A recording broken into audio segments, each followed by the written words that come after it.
Welcome to Co-op Mode, round 147. This is the official video game podcast of Secret Friends Unite. I am Todd Oxtra, currently waiting for Star Wars Outlaws to arrive from Gamefly. Joined by the Canardian, Mark Carabin from Parts Unknown, waiting for his Ubisoft Plus month to show up from Ubisoft. Yeah. I don't know what to tell you, man. I talked to the Ubisoft rep a couple of times. They've been pretty good sending us codes before. Said that they'd send, rather than send the game itself, they'd send some Ubisoft Plus a code or whatever, so I could check the game out and whatever, and whatever else on Ubisoft Plus. And I haven't heard back. So nothing against Ubisoft. I know they're busy with a game launch and all that kind of stuff. Still love it, but I haven't paid money for the game. So yeah, here we are. Yves Gamond, I know you listen to this podcast, sitting up in Montreal, overlording, eating poutine, Timbits, and listening. Please support Mark and his love of the Force. Get on it, Yves. Oh my goodness. We are joined by a new friend on our co-op couch. That is Mr. X Bacon Gaming, aka Bacon, co-host of the Nerd Chat. Bacon, welcome to the show. It's a pleasure to be here. You've helped us out plenty of times, so it's my turn to return the favor. But I do have a question for you, Todd. Yes. I was watching X-Men's Origins Wolverine the other day. Okay. I'm really confused at some timeline issues. I'm trying to figure out how Deadpool was around during the Vietnam era, and he was beautiful, pristine, just beautiful looking Deadpool. I don't know if he was supposed to be around in that time frame. My wife even looked at me, and she's not even a comic book person. And she's like, why is Deadpool here? That makes no... And I said, I don't know. I don't know if this is Disney's timeline. Is this Fox's time? I have no idea. So if you could, sir, take over and figure this out for me. I will say at this point, nothing from the Fox era even makes sense anymore. It's just kind of thrown in the toilet. I mean, at this point, have you seen Wolverine Deadpool yet? Oh, heck yeah, I have. Okay, so there you go. So they're basically saying throw everything in the toilet. I mean, they didn't even ask Storm to come back. I mean, it was pretty sad. And yeah, that version of Deadpool was confirmed to be a different version of Deadpool when Deadpool and Deadpool 2 shot him in the face. He was not the anchor for that universe, apparently. Was definitely not the anchor, was definitely not the same Deadpool that we've seen in the Deadpool movies. That was some sort of variant from a variant universe. Because realistic, like X-Men Origins Wolverine, that movie broke several things in timelines with Sabretooth from the original X-Men movie, and like just that movie was all sorts of broken, let alone like the actual issues with the movie, but just from a where does this fit into the X-Men universe kind of stuff, like that was so like, yeah, I think that would be now considered a pocket universe, a variant version, all that kind of shenanigans. It's a different Wolverine. It's a different Sabretooth. It's a different Deadpool who has been shot in the face by the Deadpool we now know and love. I mean, I was really enjoying it, but it just kind of, I've seen it before. I just never put it all together until I really got into Deadpool lately. And I'm just like, wait a minute. None of this makes sense. And like I said, the wife, she was watching with side eye, like reading a book, and she's like, what? Wait, what? And so, all right. So let's delete Fox. Delete. All right, gone. But fun fact, did you know that Nice Pool was played by Greg Reynolds? Gordon.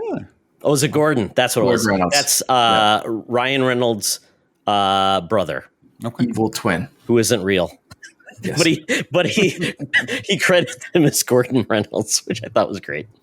Love it. All right. So Bacon, since you're new to the show. Have you seen where Gordon Reynolds came from? Are you familiar with? Oh, okay. So Gordon Reynolds came from a 2016 interview for GQ that Ryan Reynolds did with himself. That's right. The person interviewing Ryan Reynolds was his evil twin brother, Gordon Reynolds, and was an absolute, basically evil twin dickhead the entire interview, making fun of Ryan Reynolds. So the fact that they brought that back, again, from a 2016 GQ interview of Ryan interviewing himself as his evil twin, was just fantastic. And he played Nice Pool, which is just, if you're going to get someone to play Nice Pool, character. Evil twin. Yeah. It's like Ted Lasso being developed from an ESPN commercial. There you go. Deep cuts. Well, very good.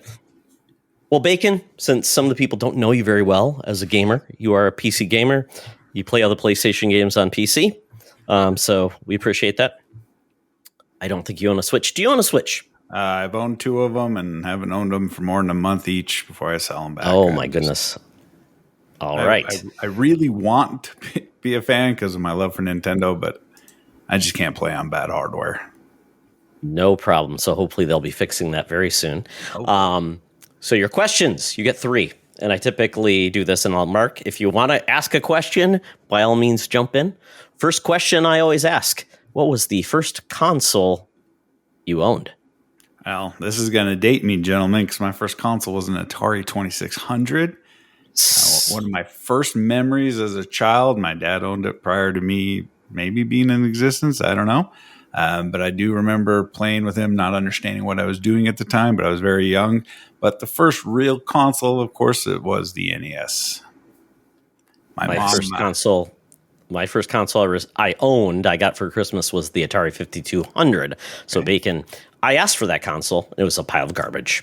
So, but funny story. My mom was a single mom at that point, and she bought us the NES as kind of a babysitter because back then rules didn't apply for child care and stuff like that. And my older sister didn't really care much about us, so my mom bought us an NES, and me and my brother spent billions of hours on that thing. And that was, raised in the desert, super desert in St. George, Utah, so I couldn't go out and play in the sun because it was 138 degrees. So we literally just played Nintendo. It was crazy. So, but rules didn't apply back then. So I'm sure now the folks in charge of children would probably have something to say about that. But Latchkey Kids for the win. That was one of them. Ago.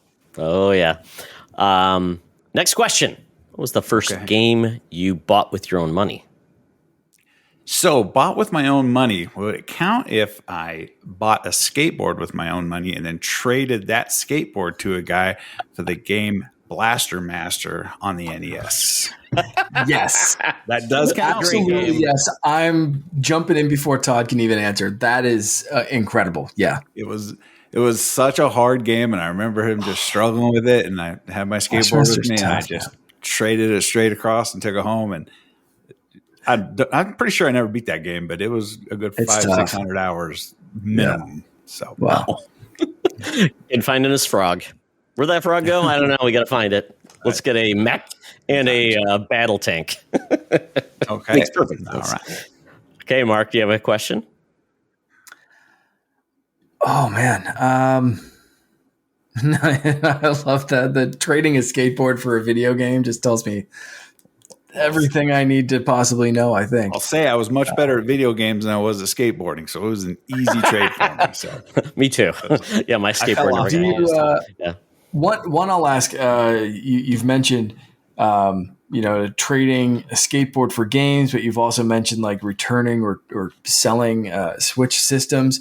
Are you a collector of games, systems, anything like that? And if so, like what's your favorite thing that you have? So I've always been a guy that uses the money from whatever I'm selling to fund my next thing, especially as a PC gamer. I usually sell like a graphics card before the new one comes out, and I won't have a PC for like a week because I need that money in my hot hands because my wife doesn't agree with my habit as much as I do. So I sold both my consoles, my Series X and my PS5 to buy my desk. So I got super elaborate. Yeah, I got the super elaborate. I know you have a nice desk. I just didn't know it was that nice of a desk. Yeah. It was, it was like $1,300 when it was all said and done for a desk. So, holy crap! I don't collect. I mean, back behind me, I used to have a whole bunch of boxes from all my PC hardware in the backdrop, just so people can see I had 4090 and all that. And then my wife came up one day and said that was stupid. So I I went to a barbecue at a friend's house, and he had all these action figurines, your Deadpools and your Captain Americas, just sitting in a tub on the floor in his living room. And I'm like, this is a tragedy to have these here. So I bought them all off him for $60. Everyone says I ripped them off, but he seemed pretty happy. So I didn't know the price of them all, but they're all pretty sweet. So one man's Blaster Master is another man's skateboard. Right. So I don't collect. I do usually just sell everything right off. Only physical game I actually own right now is StarCraft 2 for PC. One of the first games I bought on PC. Wow. I still have that box up in my closet. That's about it. All right. I think you need to find a copy of Blaster Master. Bacon. It is on the Nintendo, whatever their online thing is. Blaster Master was on their last Switch I had. Is actually the reason why I bought a Switch, was to play that game again. Yep. And still can't beat it. I'm a big fan of what I want to go back and do is like actually buy like cartridges and mount them, like just frame them and put them on a wall. I think that would be a lot of fun. Yeah. Yeah. Have you seen those? There's stuff, you can look them up on like Etsy and stuff, but they'll do a full like diorama of, let's say, like Link grabbing the Master Sword or something like that. But then they have like Link to the Past, the SNES cartridge somewhere in the background. So you can kind of like actually mount that, but like it's a full, 3D diorama kind of thing. They're amazing. And real quick, see that poster next to my door right there? Mm-hmm. I see a poster. It says "Blow me, blow me." It's an NES. It's an NES cartridge. Yeah. I like it. Nice. I also like the. It's a company that basically call it Explosion. I don't know what you call it, but basically they take apart handhelds or controllers and basically mount them, all the parts. It looks really cool. I mean, it's really neat. Yeah, they do that with phones and iPods and any kind of old retro tech. They'll do that and mount it for you. It's really, really cool. Yeah, somebody needs to do that with the Nokia N-Gage, and then we're talking about quality. All right. Well, we are all into it. Bacon, you're in for the ride, so let's get to business, Mark. I think you need to thank somebody. I guess, yeah. If it's coming to that time, and we definitely have to thank our amazing friends and supporters over at patreon.com/secretfriendsunite, where you can go right now for a free 1-week trial to check out everything, the ad-free versions of all our shows, exclusive shows, bonus content, and all that great stuff. Again, over at patreon.com/secretfriendsunite, where you can join our besties tier. Chris from 1H1D, Derek Trevelyan, aka the Figure Dude, Francie, the official hairstylist of SFU. I wasn't consulted on that official title, but I'm sure Francie is fantastic. The Xbox Expansion Pass and Charlie's Uncle Tim. Thank you all. Especially, I just love Charlie's Uncle Tim. I love that mysterious man who apparently doesn't own any devices aside from like tape players, but still loves to support the show. The Friends with Benefits tier, we have to thank John Sedorf, the Phoenix Sisters Entertainment Group, Brenna Myers, Corey and HD, and the Boss Rush podcast, Matthew and Matthew Keel, as well as the incredible Nias family who supports us at the Secret Friends Super Squad tier. Sean, Stella, Henry, Todd, you just went over and did some fun stuff with them. I'm sure you're going to talk about that very soon, but needless to say, that family is incredible. Thank you guys so much. Thank you to everyone that supports us. Again, you can get exclusive shows, no ads on all of these main shows, and other Discord benefits and all that kind of stuff for as little as $2 a month. If you are going to do that, head over to the website. Do not use the iOS app for signing up for Patreon. Apple's charging a 30% fee for all new members. It's utter BS. You get the same benefits if you sign up through the website, and you can still use the iOS app. So don't give Apple a penny. Just sign up on the website and then use the iOS app as your podcast listening device and to see all the posts and all that kind of stuff. So skip the iOS app. Don't give Apple a cent and join us over there. And if you can't join us and you can't throw a buck or two our way, that is totally okay. That is awesome. Support us in other ways. Share the show, tell a friend, share some posts, go subscribe on YouTube, all that kind of stuff. It all helps. It all means the world to us. So thank you to everyone over on patreon.com/Secret Friends Unite. And thank you to everyone listening and supporting us in other ways as well. Absolutely. I'm talking to Shanias about doing a show very soon relating to the world of fantasy football. So hold on for that. So we will be talking about that. And Mark, we cannot wait for your next episode of Walk Nerdy with me. I'm excited for when it gets really cold. And so that's why there was no episode this week. I was going to record one, and then it was raining the night I was all set to record. And I was like, I can't take a microphone out in the rain. And it was just, so I was going to record one tonight, and it was raining again. So I need to maybe think of a way to do something when the weather sucks, because it just kind of keeps kicking me in the head. Walking in the rain is so much fun. You can hear the rain. See, I don't mind walking in the rain. I'm still trying to complete my Apple Watch rings and all that kind of stuff. So I'll go out and walk in the rain, but I've tried it. I had an episode ruined by wind that you couldn't hear a GD thing. And then the rain, it was just teeming down, and it looked like I jumped in a lake when I got home. But I gotta think of some alternate things. Mark needs some help, folks, with some walking and talking audio production. Yeah. There you go. We'll figure it out. I might the alternate option for me might be to podcast. Finn asked me this evening if I wanted to podcast, and he sat at his little activity table and pretended to podcast. So that might be. I might bring back talking with Finn. Sure. For a thing if the weather keeps sucking. But I think this week's supposed to be good, so I'll hopefully get out in the next day or two and record some walkie-talkie thoughts.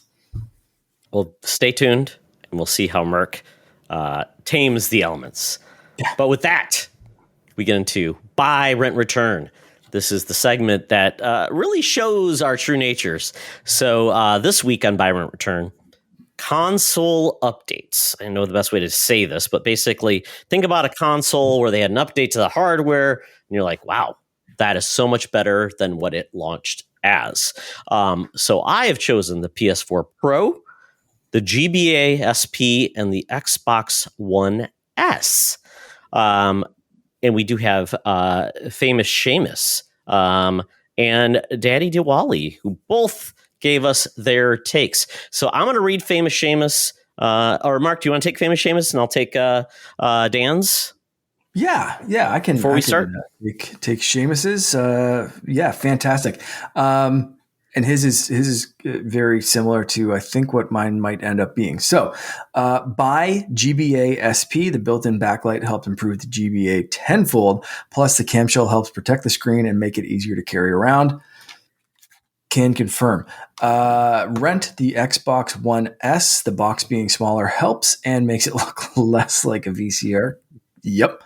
And return the PS4 Pro. I never owned a PS4 Pro, but I honestly don't really think there's much difference between it and a regular PS4. Plus, I think the extra slice is just a place for dust to gather, and I think that was kind of a problem with the PlayStation 4 Pro. I think pretty fair takes. Yeah, very good takes. Daddy Diwali, Dan from the Nerd Chat, said buy X1 Series S, rent PS4 Pro, and return GBA for me. Basically, I did this last gen, bought a PS4 Pro and played exclusives and then sold it. There we go. So, Bacon, you're our guest. What do you choose? I'm probably gonna have to agree with Dan on this one, just based on the amount I play on my Xbox, and I've always played on Xbox. I did own a PS4 Pro, and it was never turned on. Tragically, I don't remember finishing a game on the PS. And I had a PS4 Standard, didn't use it. Bought the Pro, didn't use it.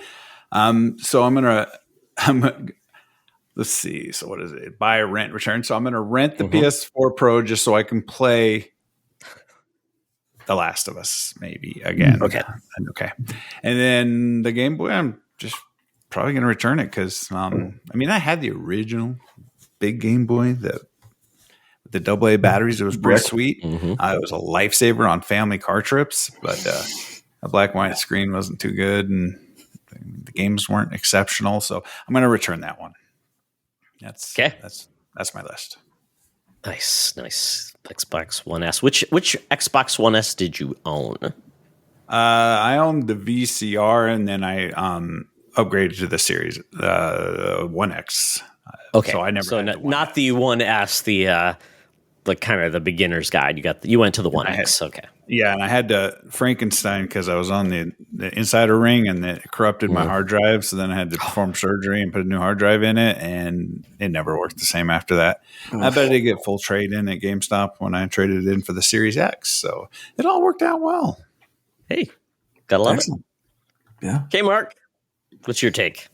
You know what? I'm gonna pretty much mirror famous Seamus, the GBA SP, and you even included a picture of the one that I actually have. Oh, very nice.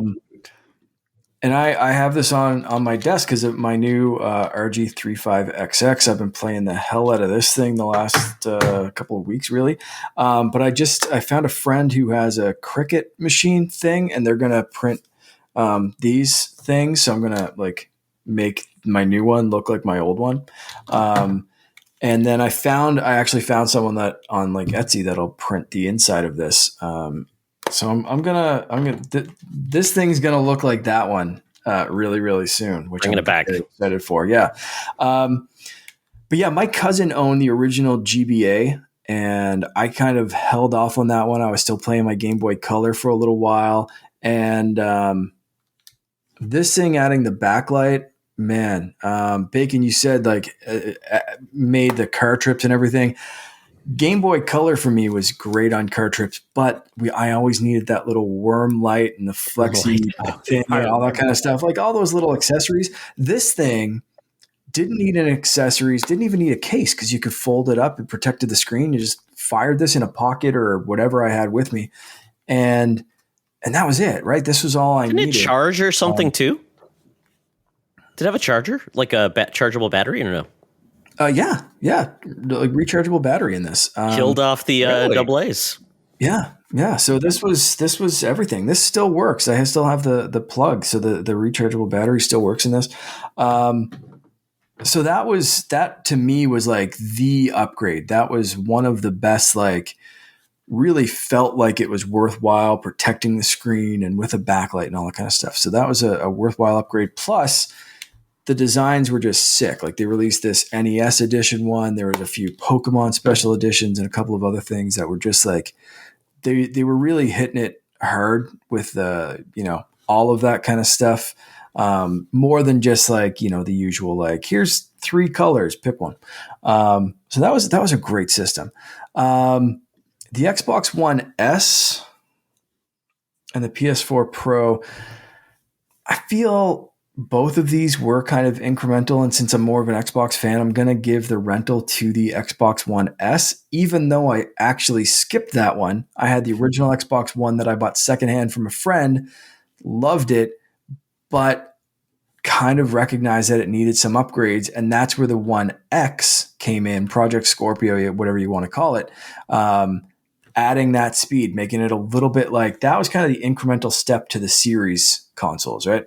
So that one to me felt a little bit more worthwhile, where my launch PS4, or not launch, but my regular PS4, the Destiny White Edition, was fine. Never really tempted me to get a PS4 Pro. That one just kind of did me what I needed to do, with that, and played the PlayStation exclusives and all that kind of stuff. And that's kind of a hit against Xbox, is where I felt like the Xbox One needed an upgrade, but the PlayStation 4, I was just like, this is fine. This is doing everything I needed to do. Right. But I still like the Xbox more. I don't know. It's weird, but yeah, I'll stick with that for now. My PS4 Pro was the single loudest piece of equipment I've ever had in any of my houses at any time in my life. I'm telling you, 747 jet constantly, and it never got used, and it was the loudest thing on the planet. Yeah. Have you ever met my Xbox 360? That thing sounds like a jet. That disc, when it spins, holy crap! Yeah, that'll lead into my story, which I will get to you now. So myself, this is a hard one because I felt like, for me, it's what I will say is different than necessarily where I spent my time, but I would say the GBA SP is the buy, but I never bought one. I had the original GBA, and it was horrible because of that no backlit screen. It was impossible to see. Great little console, but you couldn't see it. So I owned one. I sent it away to a dude who installed the Afterburner, which at the time was, he installed a backlight screen into the GBA for like $40. This is at a time where I could have just been throwing my GBA away, but it actually worked. He did the work, sent it back, and I'm like, this is the greatest thing ever. Because I did try to do all those like magnifiers, lights, all of the add-ons. What a waste. But yeah. Once I got that, I was so happy because games looked good. So, but the GBSB with all those updates and things like that, it was a no-brainer. I think the price was the same or less too. A rechargeable battery. I mean, that is what you call an update that makes the system far better. I'm renting the Xbox One S. I owned the original Xbox One with Kinect. I owned the Xbox One S, and I own an Xbox One X. Why? Don't ask me why. It was probably my least favorite Xbox console, to be honest. I loved the original OG Xbox, loved the 360. Xbox One S was like, ugh, it was a weird one. But the Xbox One S was the system, I think, that got Xbox back because it was before the One X. It basically made it affordable. It added a Blu-ray drive. Was it a 4K Blu-ray drive or a Blu-ray drive? Okay, it added a Blu-ray drive because the One X was 4K. But correct. I could be wrong. And I can't remember. It was, but it had a decent, good drive in it too, and it was really cheap. I think it was a 4K drive. I think that was what it was. Oh. It was like, oh my god, it was like $300. And it was small, quiet, worked great. All the capabilities of the Xbox One, and it shrunk it down and made it affordable, which I thought was a great thing. And the one I'm showing here is the Gears of War version. So I think that was where Xbox. I think it happened when around Phil Spencer came on board. Maybe, don't know, but that's where I felt like Xbox finally was getting it and really reacting to some of the problems they had. So I think that was a great system. But I did go to the Xbox One X because I was just like, I loved tech. So I'm like, what's next? It's going to be great. Oh crap, it was fine. Right. Got us to 4K Blu-ray. Wow. Yeah, it was great. Yeah, it was a cheap 4K Blu-ray player. I'm like, this is great. Yeah. Wow. What a deal. Yeah. And yeah, I thought it was a great way to get into, regular gaming. One X got you to 4K. The PS4 I'm returning, even though I did own the PS4 Pro. I own the Star Wars edition with Battlefront 2. So I own that version. I like the fact that it looks like, a burger with an extra piece of meat or cheese in the middle. I like the design. I always love the design of the PS4. But to me, I played more of it and then I just traded in. So, but the PS4 was fine enough. And I don't know if the PS4 Pro with 4K really lived up to the hype. Just like the Xbox One X, I don't know if it really lived up to the hype. But there you go. Awesome. How many red rings of death did you have? So I had 3 red rings on my 360. With the Xbox? Yeah. I never red ringed, but Dishonored. Every time I played Dishonored to a certain point, the system just shut off. So I always say Dishonored killed my box, but it worked still after. But I'm like, okay, I'm trading that bad boy in, and we're doing something else. So yeah. My most problematic consoles have always been my PlayStations because the disk drive died.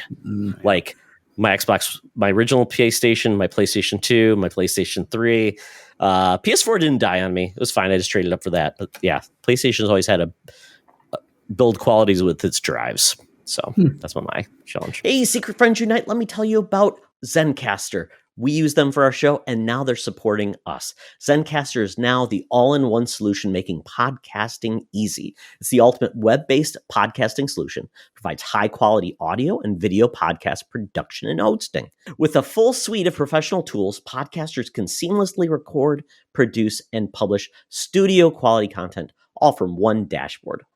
Being a creator has never been easier. And we chose Zencastr because of the ease of use, high quality output, and it makes it super easy for our guests to come on. We had multiple solutions we tried before, and Zencastr has just been the best fit for us. Why Zencastr? It's now super easy to record a podcast with Zencastr. Log in using your browser and start recording a high-quality podcast right away. Record studio-quality sounds and up to 4K video with your guests.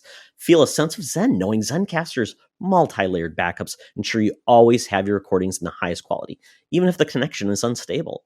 Have you ever worried what you sound like? Zencastr's post-production process makes you sound buttery smooth. It automatically removes those ums and ahs in your recording. It removes those awkward pauses in conversation too. Set the right podcast loudness and levels while reducing background noise with the click of a button. So if you're interested in making an easy, high-quality podcast just with the click of a browser button, go to zencastr.com/pricing and use my code SFU1. You'll get 30% off your first month of any Zencastr paid plan. I want you to have the same easy experiences I do for all my podcasting and content needs. It's time to share your story. Now back to the show. All right. We're going to get into what we've been gaming. We've got some comments about the bonus round comment, but we'll get into what we've been gaming. So, Bacon, what have you been gaming? I've been playing a fair amount of the COD beta. What I got? I'm level 15 right now. Hopefully we'll finish that off tonight. Level 20's level cap. It feels like it's probably the best Call of Duty in a really long time. Omni movement is actually quite awesome. When you're playing other iterations of it and someone's laying prone and they turn and their bodies are all just blip, blip, blip, blip, looking like a dead fish. Omni movement is really cool because you can dive and then even aim while you're diving. So you can look right or left while you're diving and fire. Like Max Payne? Right. And then you roll on your back and you can see your feet and you're shooting between your feet at someone. It actually is really good. Dan was fighting it pretty hard, but he might have come around on a little bit. He thinks the time to kill is too slow. I think it's just right. So I have a feeling this one's going to be pretty darn popular. I'm excited. I might even buy the $30 upgrade for the Game Pass and get the Vault Edition. And then Destiny 2. Oh, I'm going to stop you, though, before you... I got to stop you there. Okay. How does that movement work? Is there a special button you hit? On your Xbox controller, when you hit the... if you set it up like I do, when I hit the right stick, I slide. But if I hold the right stick, I can dolphin dive. And then as you dolphin dive, you can aim that stick. Like if you know someone's to the left and you're diving through a doorway and you can literally in midair, you can turn and face them and start shooting. That's crazy. And then if you're prone and you pull back on the stick, you'll just roll on your back. And it's seamless and it actually works very, very well.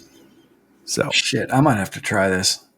I was going to say, I just need to watch this because I want to see how it looks like as a third-party observer because I can then see first person's got to look kind of, I don't know how it feels when you're doing it. Do you feel like you just look at your legs are doing, like my legs, I can see my legs, or is it can you shoot yourself in the foot?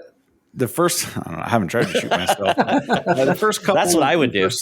I want to say the first night I was like, I don't know about any of this. It felt...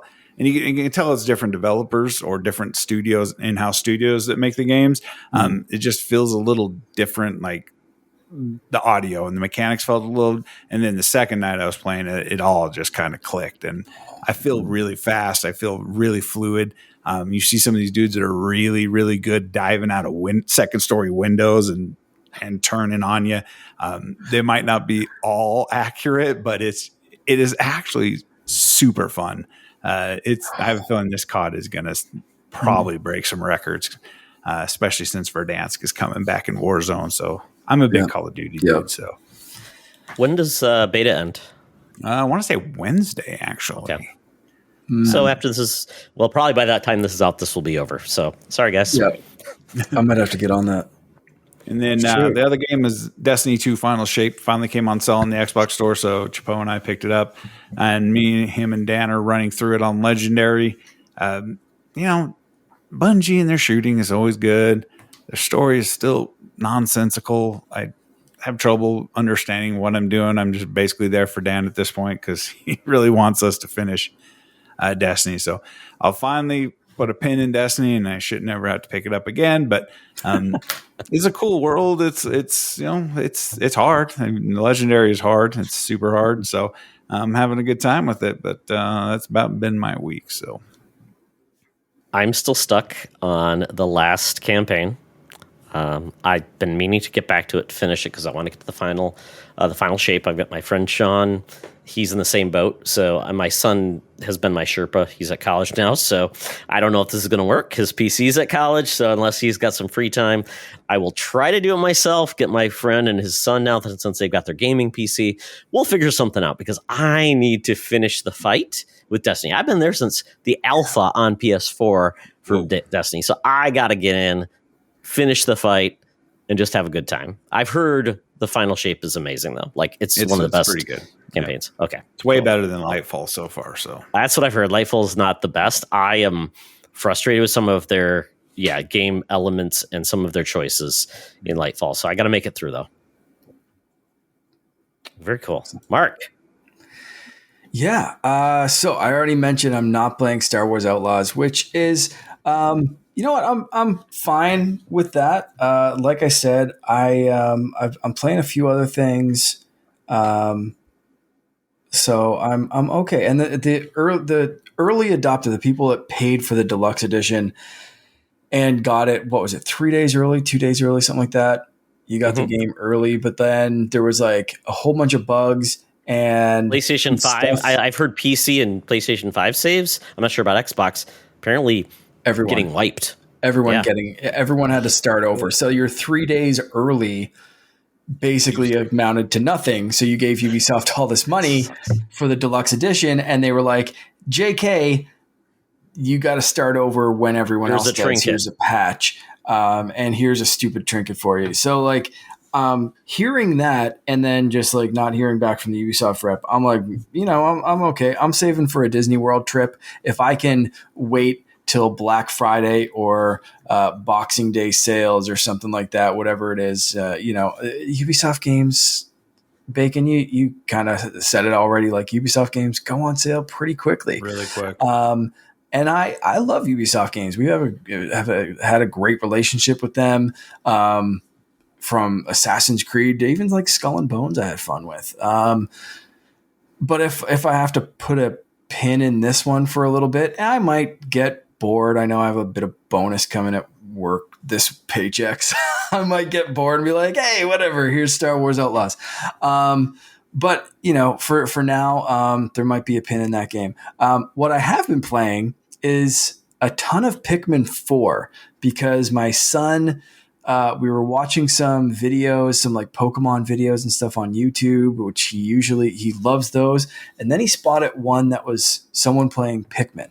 And he was like, hey, what's that? And he's familiar with the Pikmin characters because I have, you know, the amiibo and that kind of stuff. And he's seen the game on the Switch. And he's like, we have that game. I was like, yeah, we do. He's like, can we play that game?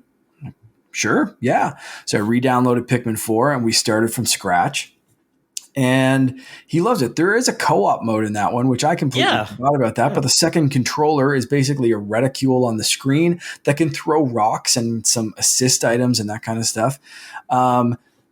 So when he finds the combat too hard, I take over player one and he just throws rocks. But most of the time, I'm just there to assist him and throw rocks and kind of point him in the right direction, which is great having a reticule on the screen and be like, hey, go over this way. And I just like spin the circle around of like, hey, what you should go to and that kind of stuff. But man, the Pikmin games are so good that I'm now thinking about buying 1 and 2 because I never bought the 1 and 2 bundle on Switch. But it's been years since I played 1 and 2 back on GameCube, I guess. GameCube. Yeah. So I think I might have to dabble and get 1 and 2. So yeah, we have been completely engrossed in Pikmin, and aside from my usual Star Wars hunters and absolutely loving this season of Fortnite. And now, Bacon, you've got me tempted to play another online shooter. So I've got to add something. I got at least try this Call of Duty. Man, it's sounding good. It's for the cost of nothing for Game Pass. Yeah, right. Mark, so nothing. And the campaign looks badass, Mark. The campaign looks so good. Robert Redford on a motorcycle. I mean, Zombies is back in kind of like round base, which to me is my honey. That's the multiplayer I play. So it's going to be good. Traditional prestige coming back instead of being I'm a rank 525 or something like that. Okay. Man. So is Miley Cyrus going to be in this season too? All the operators right now are just standard military, just standard people. Oh no, I guess there is some zombies. Didn't they have WWE too? They had like a WDE mode. Yeah, it's crazy. Yeah, that's when the last one started going off rails. Is when I saw Nicki Minaj and Lilith from Diablo. Right. Oh, that's right. It's for the kids, and the game hasn't lost its popularity. So when does COD drop again? Is it October 30th? October 25th? Okay, so there'll be some Halloween stuff probably. Yeah, maybe. As there always is with COD. So, So were any of you guys disappointed seeing that Outlaws is like really stealth-driven game? I've heard the stealth is not that great. Yeah, and that's again another reason that I'm kind of holding off is like I am not a massive fan of stealth games unless they're done exceedingly well. Because if there's nothing worse for me than a stealth game where everyone else is like, I just got hit in the face with a shovel level stupid, and they just don't act like things will act, or like the game is just like, it doesn't let you do something of like, no. Hey, there's 2 guys here. I need to wait for them to move, but I've got to wait 10 minutes to watch their stupid little conversation and then they move. Whereas like, can I just shoot them in the head or throw a rock over that way? But like, you can't, there's no throw a rock button for some reason. Like, it's just, that kind of stuff drives me nuts. So stealth when it's done well, but stealth when it's done fine is, again, another reason why I'm kind of like, I've been reading some of the reviews and just like, I don't know, man. It's weird. In a span of a week, I've gone from incredibly excited to play this game to I'm going to wait for a sale. I'm not a huge stealth guy, but I tolerate it. Yep.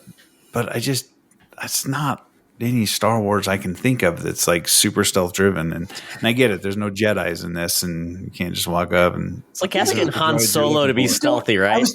Thank you. I was just going to say, you don't need a Jedi to be Han Solo, guns blazing, going into a place. And that's kind of what I wanted from this, was a Han Solo simulator with world Han Solo. Yep. It doesn't matter who the main character is, but for me, it was Han Solo Simulator 2024. And it just doesn't seem like it's the world, but not the gameplay that I was kind of hoping for. So I definitely will pick this up, and I'm excited to experience that world, but the mechanics of it are making me say like, I don't know if this is going to be my jam. And I've got enough other stuff. There's a new Zelda game in a couple of weeks. Like, I don't need to spend my money on something. Trailer was amazing. Okay. Yeah, that's it. Like, if I'm thinking about picking up Pikmin 1 and 2 and Zelda in the next couple of weeks, I don't need to spend money that could be. And Mark, Assassin's Creed comes out in November. Yeah, that's your jam. Yeah, 100%. So, So that's where I'm at. The other thing I'm playing is, like I said, the RG35XX.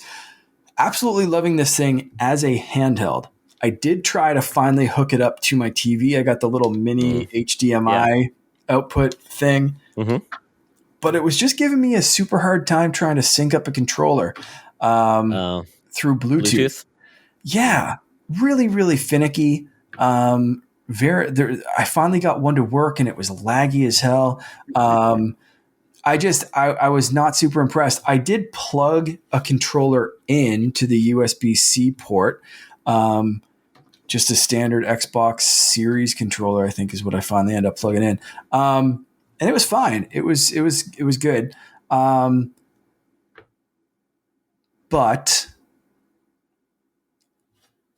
as something that has like every game ever on it is neat as a concept to have this and a cable and a controller and kind of take it anywhere. Like I'm thinking, take it to the cottage and just have this and a controller and a kind of. That's your console.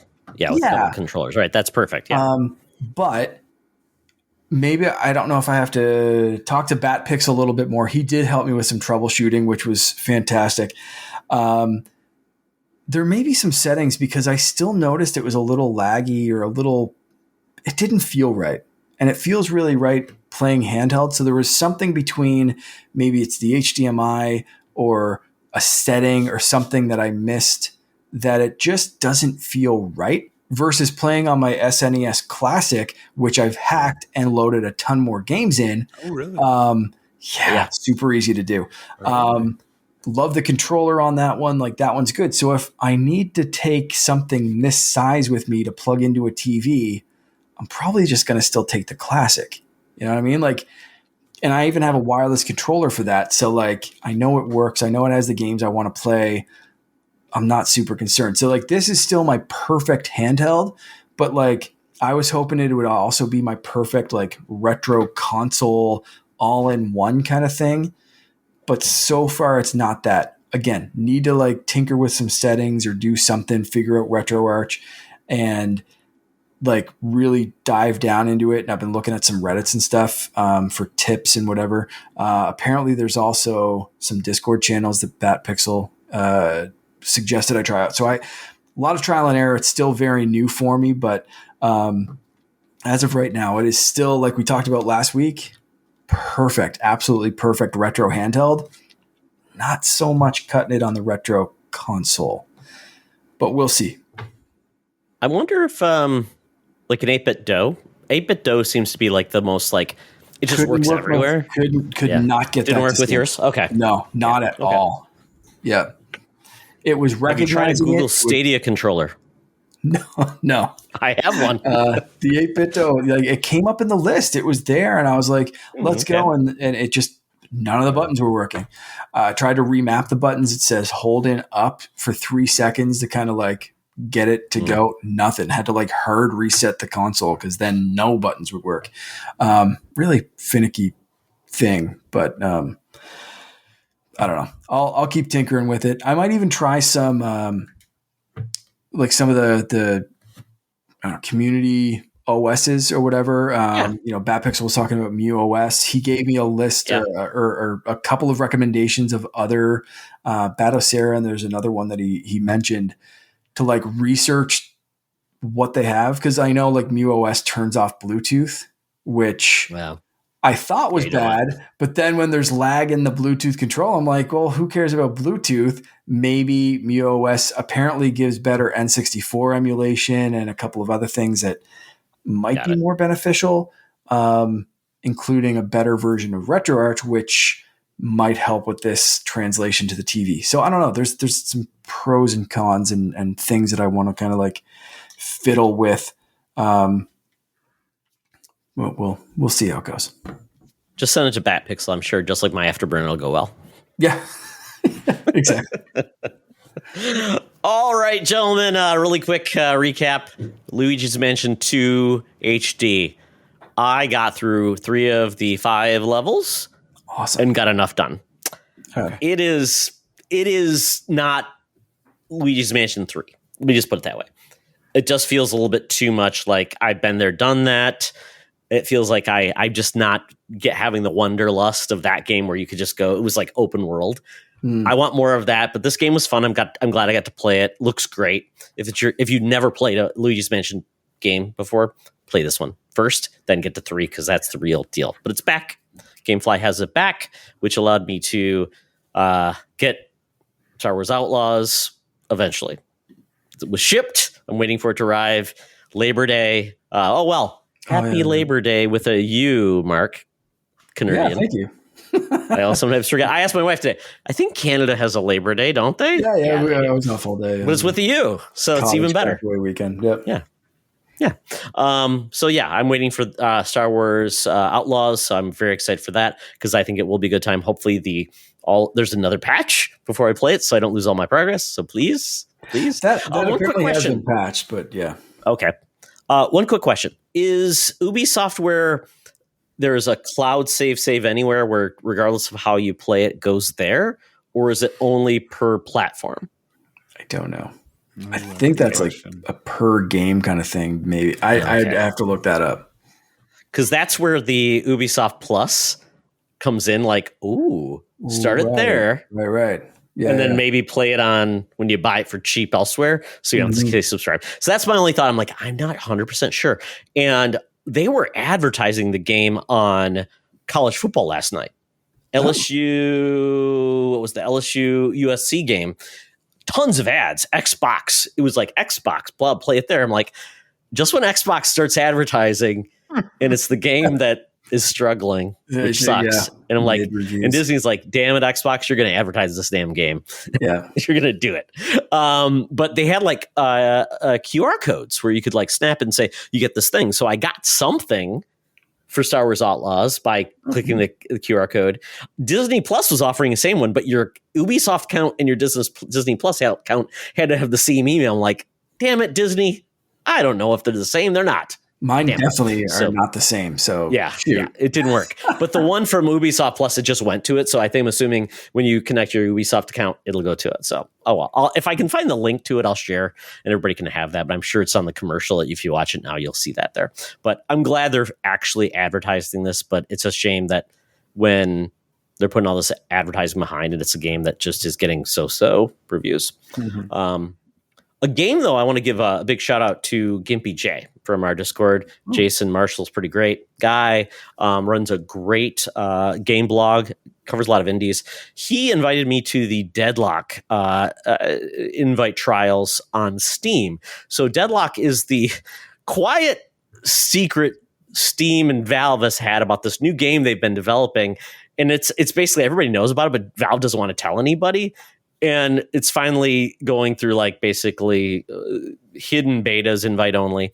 And this is essentially their their MOBA / hero shooter game. So think of like a Strife, kind of that game. If you remember that came out, where it's basically first person you're playing. You've got different character classes, but you've got your lanes. And I have not really played a MOBA before, but I have played a hero shooter before. So having this was interesting. You look at the map, and essentially the map has basically 4 lanes against the enemies, and you have your 4 lanes as your side, and you've got to protect your gates.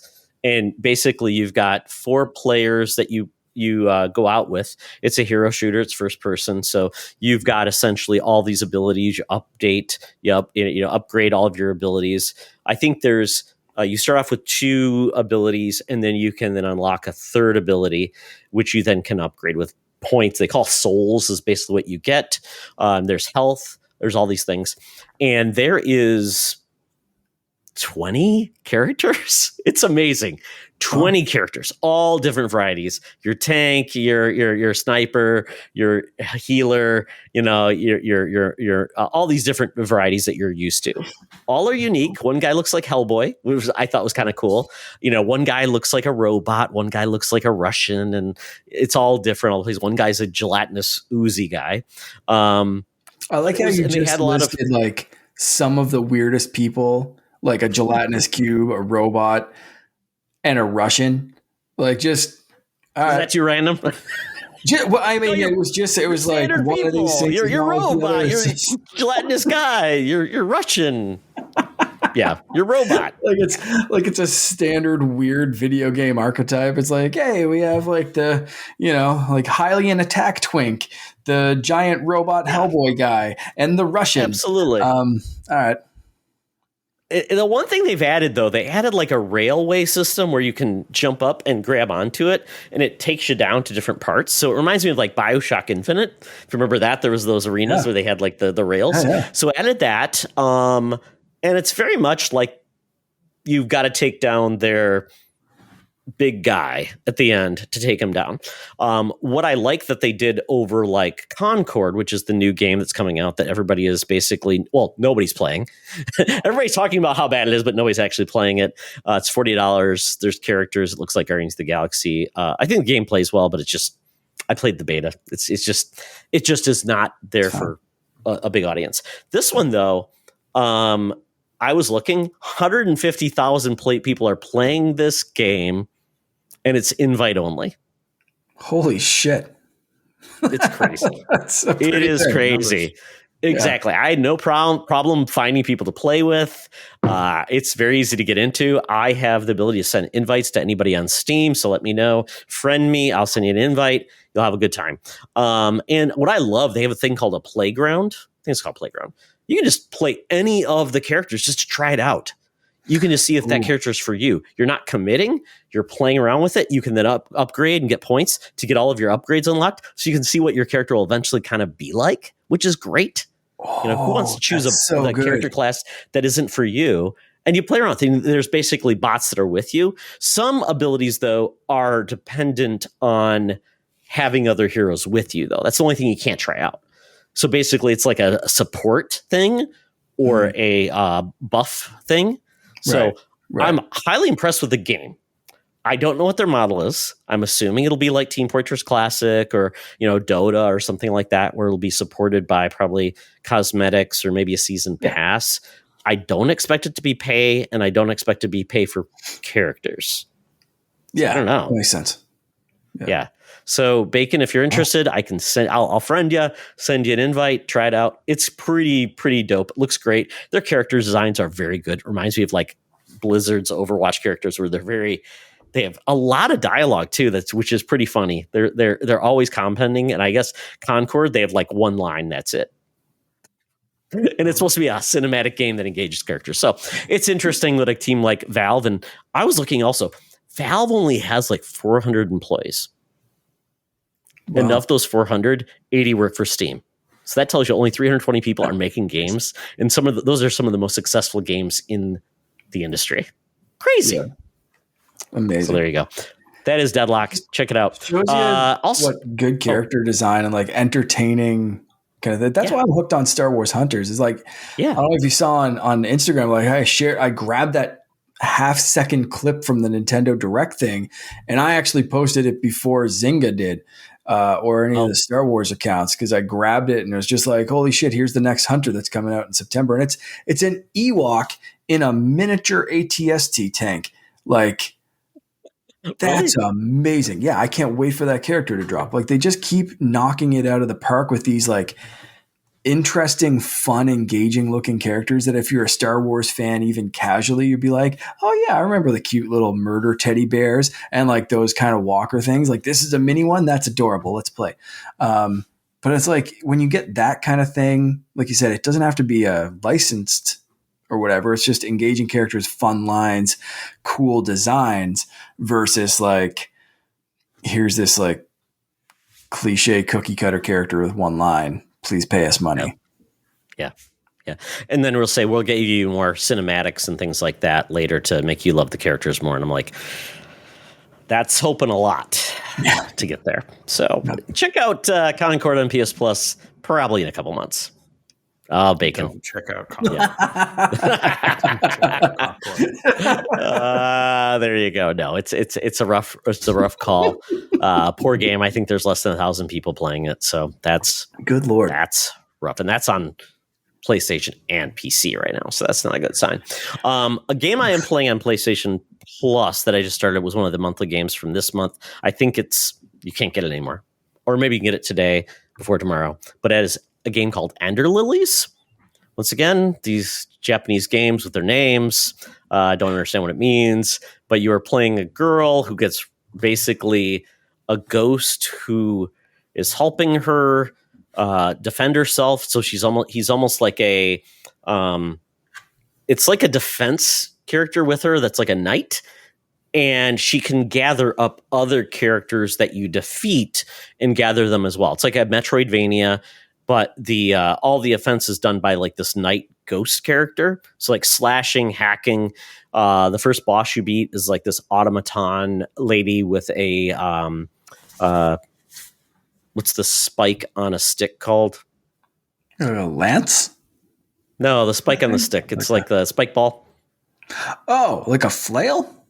Yeah, like a flail. So you defeat the lady. She has a flail. You can then use her too as like a secondary attack, and she has different abilities. So it's that type of game where I assume I'll get more of these support characters after you beat them. They'll be with you. It's cute. And the art style is beautiful. It's very fun.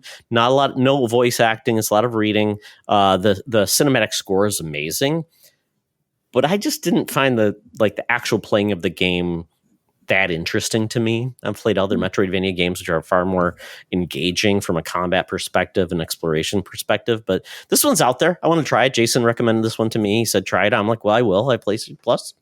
It was fine. So check it out. That's if you're looking for a game. Too, right? Switch, it's on Xbox, everything like that. So I think it's typically around $10-15. So if you're interested, it's very pretty though. So it is another Metroidvania game, and there are sadly not enough of those. Just kidding. There's a million of those. It's true. Yeah.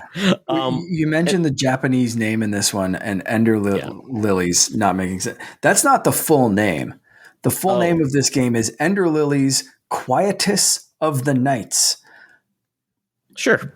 What does quiet makes sense? Like Quietus? Is that the sequel or is that this one? Because I know there's a new game coming out. Oh, is it? No, this is 2021.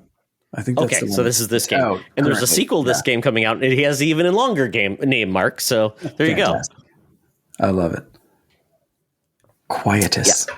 It's my new favorite. It's cute, but there's a lot of text to read.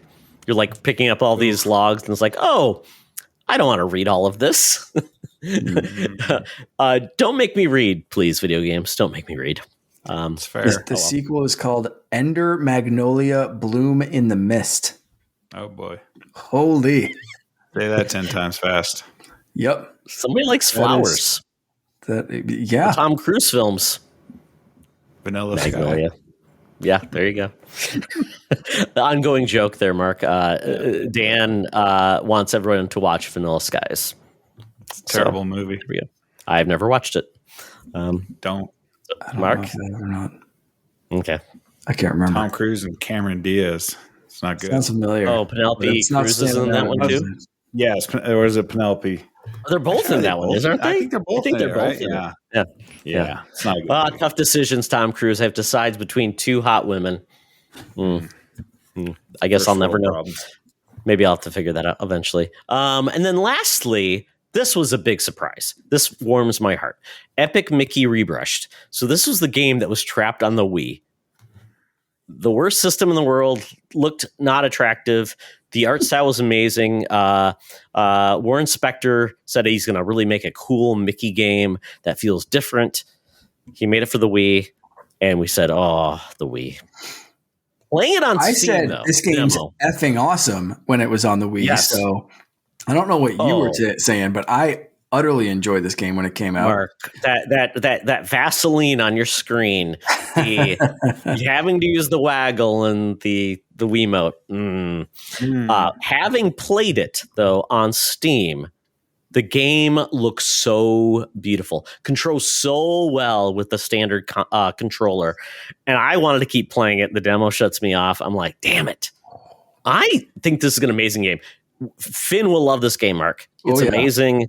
Oswald the Rabbit, and I don't know, Bacon, if you ever played any of the Epic Mickey games, but if you're a Disney fan, this is really fun to see Mickey once again being a scoundrel, having fun, and just being a character versus just being a corporate sponsor in a tuxedo. Mm-hmm. So, yeah, I played it. It's great. Where's the demo? Is the demo available everywhere? Where'd you play it? I think it's everywhere, but I played it on Steam. That's where I played it on. Okay. So it's called Rebrushed, but yeah, it's great.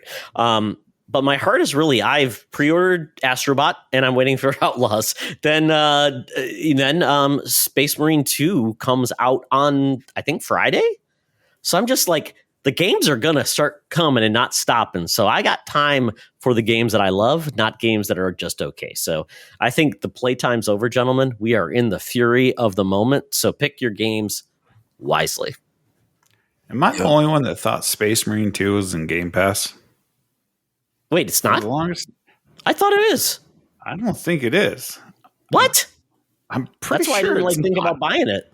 I'm telling you, I've been thinking about this, and I'm like, I haven't seen the coming soon, and so I kind of looked into it, and I'm pretty sure it's not showing up on the app either. I'm like, oh, it's showing there. Okay, we need to search this out because I thought it was on Game Pass. Yeah, me too. I know. So apparently I'm not the only one. Yeah, definitely not. No, that was bacon. Oh, what is this saying? I don't see anything. Playable on Xbox Series S. I'm right on the web page on Xbox. It doesn't. I mean, where would it say Game Pass? Go to game. Okay, so there's a Reddit thing saying, is Space Marine 2 coming to Game Pass? I remember it being announced for Game Pass some time ago, but the recent marketing saying is not showing the Game Pass logo.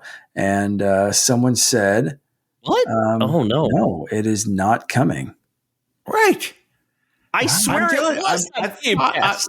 I thought I'm taking crazy pills here. I'm like, I'm pretty sure that's in Game Pass. Reddit is backing us up. Reddit is saying like, no, for sure this was announced for Game Pass. And people are arguing like, no, it wasn't. Yes, it totally was. Like, is this one of those Mandela moments or something where like we all like have been drinking the Kool-Aid? Okay, and someone else is in here saying, for information, Space Marine 2 will be available on Game Pass, and it releases September 9th. Really? What? Is there a trailer out there? Because wouldn't the trailer say like, if it's an official trailer, say on Game Pass? Unless they don't want to like advertise it so they lose sales, but most of us think it's on Game Pass. Mm-hmm. Okay, I'm looking at the trailer right now. I'm looking at the end credits. This is from okay. Looking here. It just says Xbox Series S and X. Season Pass. Interesting. Season Pass. Come on. Come launch day. Where's Space Marine? I didn't see anything on Game Pass on that latest trailer. If there's a Reddit post, everyone else has to think that it was coming, right? Mm-hmm. Yeah. Okay. Oh yeah. Like go through the post that I just saw on Reddit was like straight up like, yeah, this was definitely announced. Does Xbox put a thing out there that says what's coming to Game Pass? Like an official Game Pass. There's a Game Pass. I don't know, folks. We need the Game Pass detective on this. So anybody know him? Call him out. Yeah. Wow. This is so weird. Bacon, you've shaken my world. I know, because I was really looking forward to playing it, and then when I started looking into it, I'm like, I got the I can't pre-install it on my Xbox or my well, now I have no. Well, that leads me into my update. So I did indeed help Sean Nias build a PC. So that was part of my update. We built a beast of a machine. We have the RTX 48 Super. We have it was a Ryzen 7950 X3D. I don't know. Ryzen. That's better. Is it the 7950 X3D? Yep. Is that the one? Okay. Got that 92 gigabytes of RAM. A lot of RAM. Mark, you're a Mac guy. 92 gigabytes of RAM? Is that even possible? You love that on your yeah. That would definitely be possible, but just for the yeah, that's okay. Yeah. No, I have 64 not in my MacBook Air. I have 64 gigs of mine too because of Micro Center. They comped me apparently. But yeah, he's got like all these coolers. He's got 6 fans in the case, one ridiculous cooler on his CPU. We almost killed his CPU because apparently the risers on his cooler were upside down, so they weren't actually making contact with the cooler. We're like, why is it going to like 130 degrees Celsius? So we panicked. It shut off, and we fixed it, so that was good to go. He's got a 4 terabyte SSD, the Samsung 990 SSD.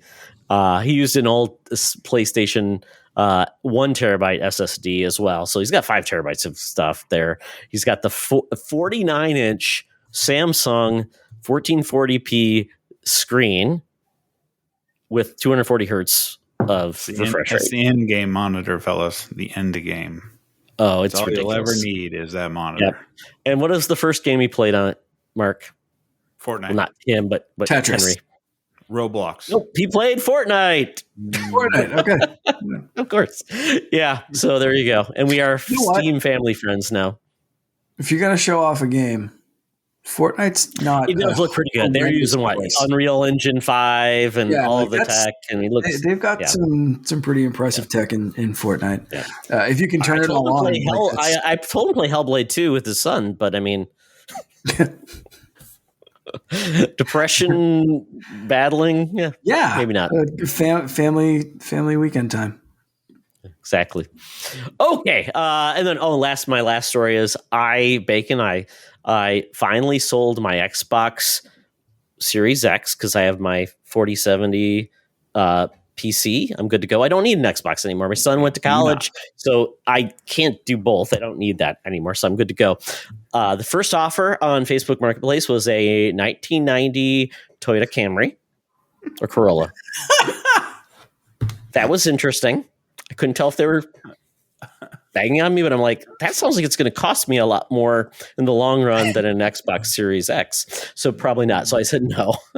So I eventually did find somebody who sold it to me. We bartered down to $335. So I'm like, yeah, take it. Enjoy. I've got money now. And I then reclaimed my Xbox 360 from Sean and Henry because they had it. So I have my Xbox 360 now. So I've got like my old catalog of gaming, my old games, my stuff. So I'm covered from like the old Xbox stuff and I'm covered in the future. So that's where I am in my gaming life. Nice. Yeah. All right. It is time for our last round. That is the bonus round. Our topic this week is hardware predictions for next gen and the Switch 2. Switch 2 is dangerously close to being announced sometime in fiscal year 25 for Nintendo. They have to announce something before March 31st, I think, of 2025 to get in their fiscal year. That's when they said they were doing it. We know that Tokyo Game Show is coming out in September. And we do know that they've got to start building these things. So either someone is going to leak from the production side or at Tokyo Game Show because they're going to start developing for this system because Nintendo obviously wants to have games from third party and they can't just say, make it on the Switch. So we know that's coming. We are hearing predictions for and rumors about a PlayStation 5 Pro. And the Xbox is the only thing they've said is, the next system we will make is the largest technological leap in Xbox history. They didn't say powerful. It's a technological leap. So that can mean a lot of things.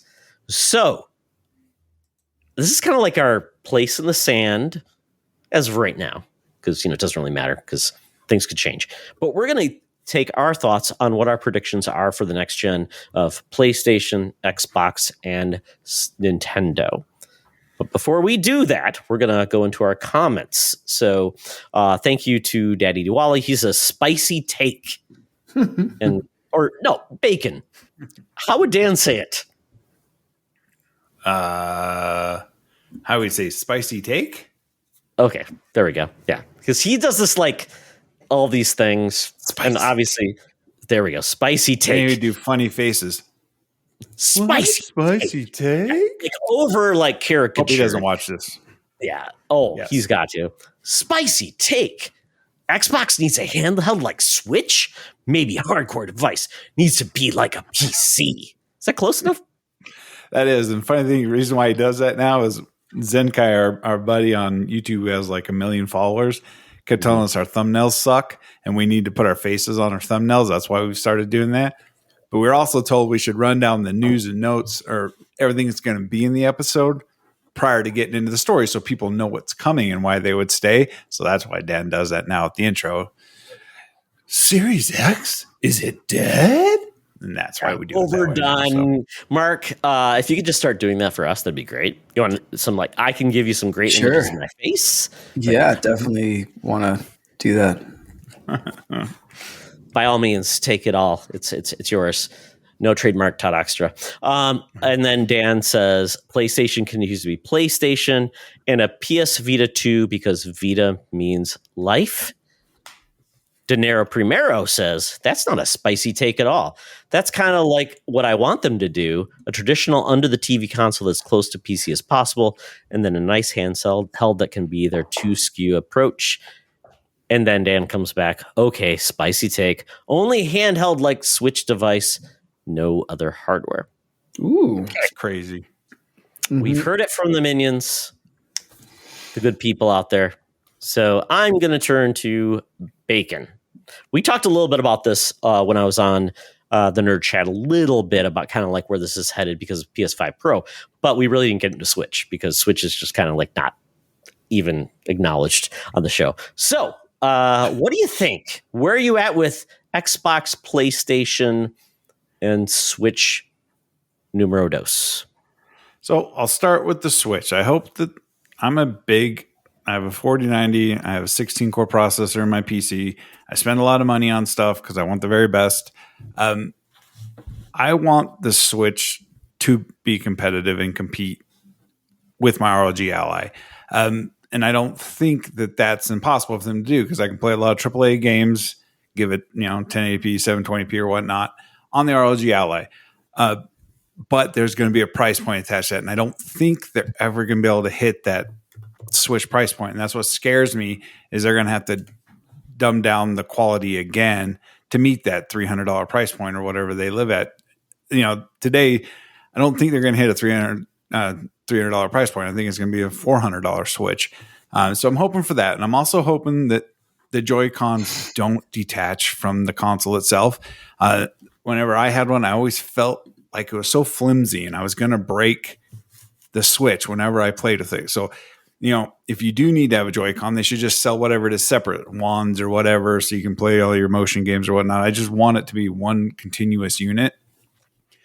PS5 Pro, again, it can't be a huge leap because it's still the same generation as the PS5. So this one's the easy one. It's going to be a minor spec bump. They're going to have their upscaling, whatever in it. It's going to probably be the best console in the market to play because now you can play Xbox games on it. So it is what it is. If they don't put a 2 terabyte hard drive in that thing, it's a major loss. But the one I want to hit on is going to be the next gen Xbox, which I do believe will be a handheld. But I also believe it'll be dockable to your home console. And then I really hope that they have external GPU support, plug and play. So, when you plug your Switch in, it'll bump it up to 1080p, but I'm talking bump it up to, 1440p or whatever. And then if they're smart, they can offer multiple price points of GPUs you can buy because they're always talking about making the next gen Xbox more PC-like. And that's the way to do it. Have upgrades you can buy, but your processor and everything is all in the handheld.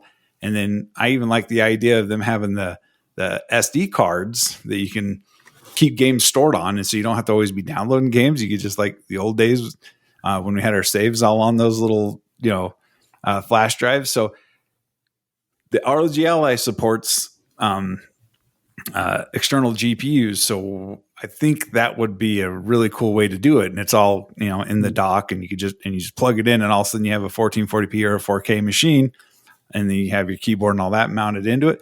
Because I think they're going to lean heavily on this because with all the issues of optimization for the games for the Series S and stuff, PC has no problem with that. So I'm assuming they're just going to want PC builds of games on the Xbox store. And I think that that's ideally where they're going to go. And that's going to cause the least amount of headaches for them. But I'm sure it's going to be a pricey bundle, no matter how you look at it. Yeah. So I've got a couple follow-ups. So Switch 2. Do you have a name in mind? Do you have a name in mind for the Super next Switch? Super Switch. Okay. It has to be the Super Switch, right? Super Switch. I love it because it intends to be something different. It's not the Switch. So Bacon, I've had a joke. I'm going to call it the Switch 2, but it's going to be TU in Spanish, which means you. Okay. So it's a joke. It's like a joke. I'm the worst person in the world. I make fun of it. It is what it is, but I like the Super Switch. Price point. It's going to be $400. $400. Okay. Cool. I do like the idea of not having to have the Joy-Cons come off because I think that's the worst part of the Switch. Yep. I'm perfectly fine with people because how many people are going to like dock parties, parties where they need to bring it? I rarely see people needing to play with the individual Joy-Cons. It just seems to be a problem that we had to solve by doing this. And the Joy-Cons break all the time. So for Nintendo, it was like, this is a great way to make a lot of money and sell a lot of colors versus really was it a real great way to play. Okay, cool. Next question. PlayStation 5 Pro price. Oh, it's going to be... Sorry, my dog's going crazy. Dogs have a comment. Yeah, it's going to be $600 for the non-disc and it's going to be $700 for the disc. I'm sorry. Those rumors are all true. Wow.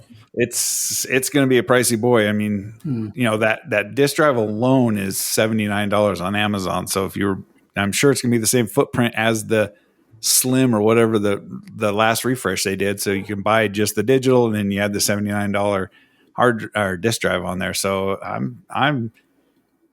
it's going to be $700 for the disc, I think. Remember when the Christmas of 2016, what was it, 2016, when the PS4 Pro launched, the base PS4 was $300 or $250 even holiday. God, man, poor people, man, trying to afford anything because nobody's discounting their hardware now. It's just ridiculous. Must we forget that they launched the PS3 at $600? Remember that? Yeah, $599. They need to call it like it's $600.01. No $599. They need to get away from Kaz Hirai or Ken Kataragi saying that. Last question. Xbox. So you said it's going to be your goal is to get to a dockable mobile handheld like PC like ROG Ally or Steam Deck with that. What do you think they'd price that at? That's going to be... Because that's a hard one because you take a hit on the hardware because you're going to make it up on software, but Xbox unfortunately doesn't sell a lot of software, so I'm going to go 500 for now. Let's go 600 for the because it's got to be able to compete, and ROG Ally is Ally X what 7 almost 800. Yeah, the new one, the XX is Royal X is 800 US, I believe. I mean, you can't go that high, but you still has to outperform the Switch and the Portal, which isn't hard. So I'm gonna go with 600, and then you're gonna have probably $400 external GPU docks is my best guess. It'll be near 1,000. It's probably a terrible idea, and I'm probably way off base. No, I mean, but I could see that dock being like we can overclock it because we've got dedicated power. We can do these things. So it may not be like a GPU, but maybe that's an option. Say, hey, if you're insane, more memory in the dock. Want to buy a $400 GPU, mount it in, do that. But it might be just like we can dock it and it's got a dedicated power. You can overclock it. It's also maybe got some cooling to it. So and because it's away from you don't have to worry about it like being hot or loud. You're good to go. And that's your system you take everywhere and you dock it. They can't abandon the living room. That would be silly. So they got to find a way to make it work. So I think that's a cool system. I love the idea of a dedicated Xbox device that then just works. And I think the idea is, well, we can sell a hell of a lot more than these than the ROG Ally. So we can probably get our prices down. And we're going to also we're going to make a lot more money because we sell the hardware or the games directly. So we don't take a cut. And I think the games will run better because it's one spec, like the Steam Deck. It's one spec. So people can go down to the hardware and play for it versus like other PCs. So I think there's a benefit and they can get there. Kind of like Nintendo, right? Nintendo will get there because they can go right to the hardware. They can make the specs work. They don't have to worry about all those drivers. And I think the Xbox will solve that too. So very cool. And the last thing I think on the Xbox, I'm hearing they're going to launch in 2026 to get ahead of things. How do you gentlemen feel about that? It is the smartest thing they could do is get off the same cycle as Sony. Yeah. I mean, every year these things have launched against each other, and it's clearly the least popular of the devices. So scrap this gen, which I feel it's been a decent gen, but scrap this gen and just get out early, because the 360 came out earlier than the PS3, and look what it did. So it's probably in their best interest to just get off a different cycle of them.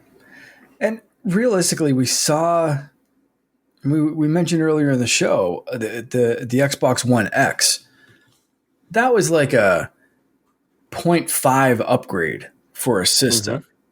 You know what I mean? Like that was an incremental step. So if they skip the Pro or the X model of things and just go for like, this is it. Cause like realistically from the Xbox One, they haven't changed the dashboard that much. They haven't changed really how things function. So if controller's pretty similar too. The controller is similar. It's better. They're again iterating on things, but again, like trying to get the RG35, I had an Xbox One controller trying to sync it up. I had the Xbox Series, and like handing them back and forth. You're right. They feel pretty similar. So I think you're spot on. Like if they just say, this is our new console, it's the Xbox whatever. That's it. Here's the box that can go next to your TV. Here's a handheld that can do this. Here's a thing that you can dock the handheld in if that's the kind of guy, player you are. And they'll have that kind of step, but I think they're obviously going to try to do it a little bit better than this generation, which from all the reports seems to be holding them back with the Series S versus Series X and the way they're changed. I think you're spot on with the assessment that it needs to be more PC-like. It needs to just be like, here's the Windows version of this game basically running, and it's just hardware spec'd. Because we hear developers just saying like the mandate to have things on the Series S is holding back. And that's why we don't see some things, or we don't see them as running as well, or we just straight up skipping or whatever. So yeah, I think Xbox has some stuff to learn, but I also genuinely think they could keep this like cut off the S, have the Xbox Series S as the entry point, because I think that's still going to be powerful enough that it'll be a dashboard change. It'll be an update. This thing's running Windows now. It's running a little bit more similar to a PC. And we have this new hardware. So I think Xbox is going to start to blur lines of a console generation anyway. And I think you're spot on. Like, just do it whenever they want to, as soon as they can. Don't wait for PlayStation. PlayStation can release a Pro, and you guys are working on the next big idea, right? And I think we also can't forget that Xbox wants Game Pass on everything. I think we're going to see more and more. We're seeing little glimpses of this future of, here's an Amazon Fire Stick and an Xbox controller and a Game Pass subscription. This is what you need.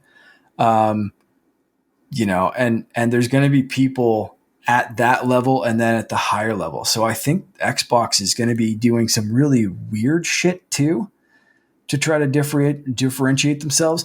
I want to see an Xbox that has a similar mindset to Nintendo in the Wii era. I'm not saying like underpowered hardware, but like trying some weird shit. Be different. 100%. Blue ocean strategy, do whatever, like that kind of stuff. Like I want that like weird mindset of like, here's what the most powerful company in the world can do when they get weird and let themselves not be just in an arms race with Sony. Like I think that kind of mentality could help them too. So I'm excited for what Xbox has in the future. I think PlayStation's gearing up to do more powerful boxes in incremental steps, and I think you're spot on with like the pricing and all that kind of stuff. And PlayStation Pro, and then we'll see PlayStation 6 and whatever. Okay, Mark, I'm not going to let you get away with being very vague. I'm going to pin you down. Okay. Yep. So we're going to go back. Okay. We're going to start with the closest one in. PlayStation, what are they going to do really quick? And price. I was being vague because I think Bacon nailed it. Like I think that's gonna I think the rumors are gonna be true. Like we've seen pretty much rumors of like a $700 PlayStation 5 Pro. I think that's gonna be accurate. So no notes on that one. That's why I was being vague. I wasn't being vague more or less. $600. Like agreeing. Bam. All right. You know, you could see them maybe doing $650 if there's a lot of kickback of like no one's gonna buy this or what, you know, like that. Like if they did those little like leaks as market research and everyone's like fudge that. Sorry, Henry, I almost slipped up there. But like, you know what I mean? Like there's like they're I don't see them dropping it. No one's dropping the console prices right now. They don't have to. No. So I just they continue to outsell 2-1. They don't have to do it. Yeah. It's almost like why even upgrade? But like I guess people are kind of, you know, they want to get ahead. If you haven't bought yet, are you going to buy the newest best? Maybe that's the entry point, or the dedicated folks that love the newest best and they're going to trade in their PS4. Yeah, want to get ahead of that hardware sale dip before it happens. Yeah. I guess. I just don't see those people that are still holding onto their PS4, their Xbox One to play Fortnite, Minecraft, are going to update for a $600 box. It's just crazy. So they're probably going to wait for the Switch and they say, I'll get the Switch too. Yeah. It's new. It's just crazy. Yeah. It's just weird. Yeah. Cause like I said, 2016, you could buy the PS4 base model for $250. Just ain't happening now. That's crazy. Although you'll probably be able to get an Xbox Series S for $250 during the holiday as well. Oh yeah, for sure.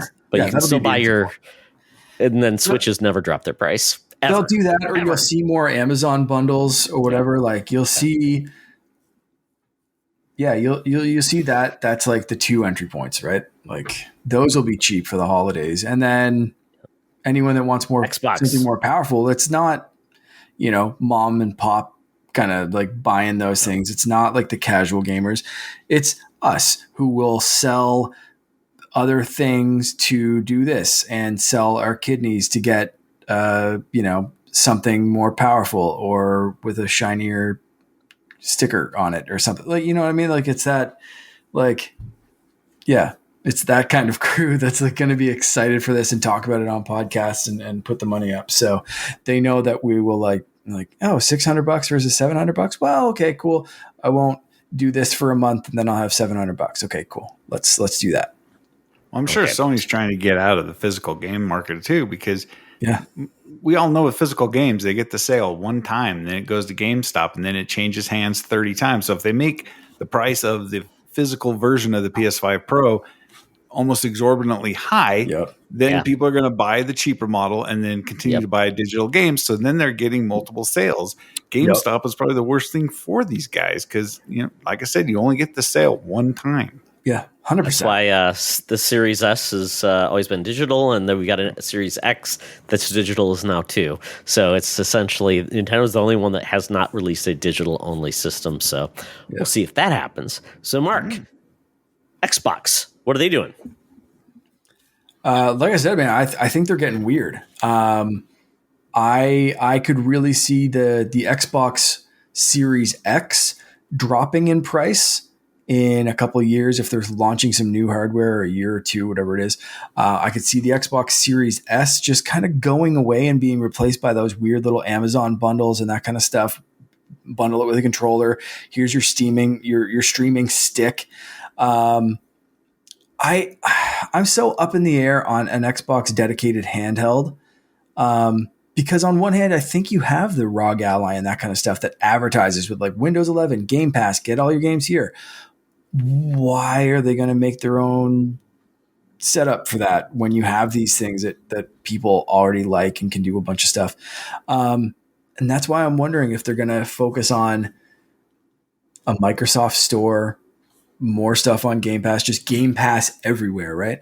So that one I'm kind of up in the air about, but I would love to see Xbox and they've admitted themselves, like Phil Spencer's come out and said, you know, I'd love to have a handheld. So it makes sense. I think from a like you said, we want to control the hardware. We want to make our own thing. We want to like showcase that. Like Microsoft makes some great hardware, some great products. So why not? Yeah, why not do something that way? Jez Corden said multiple times he's 99% sure there's going to be a handheld. Yeah. So I'm interested to see what they do, and is it going to look like a they call Surface, it the Xbox Surface? That would be cool. Is it going to look like a Surface with controllers?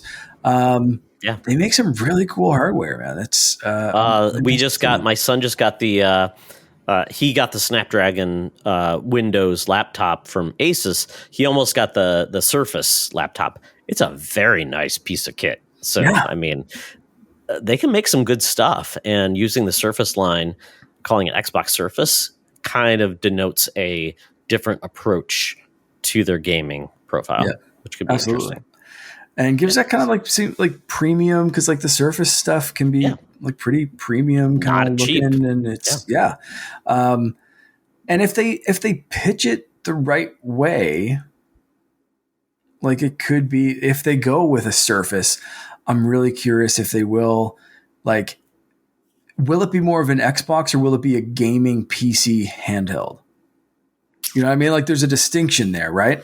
And I'm wondering if that's what I said before. Like, will they be trying to make the Xbox in the next iteration just be a little bit more Windows simplified? Here's the next Xbox is basically just a PC with a skin on it that looks like the Xbox store and the console face. But realistically, you could take that Xbox box, plug a mouse and keyboard in it, and use it like a PC. Like Steam Big Picture Mode. That is the coolest thing that Steam invested in. They basically said, we're going to try to come up with a UI that takes you out of your thinking it's a PC into it's a gaming system, and that's where the Steam Deck kind of iterated it's on. So I think if Xbox can just figure out a way to make a Xbox UI for Windows... Yeah, that's it. That just boots you directly in versus I have to deal with a start screen and all these extra things, and just make it dumbed down to what it looks like. Yeah. I think that's a good idea. So last, Mark, Switch Duo? Switch 2 Electric Boogaloo, 100%. I've been saying Super Switch forever. So Bacon, I'm gonna steal or copy you once again and just say Super Switch, 100%. I've been saying that forever.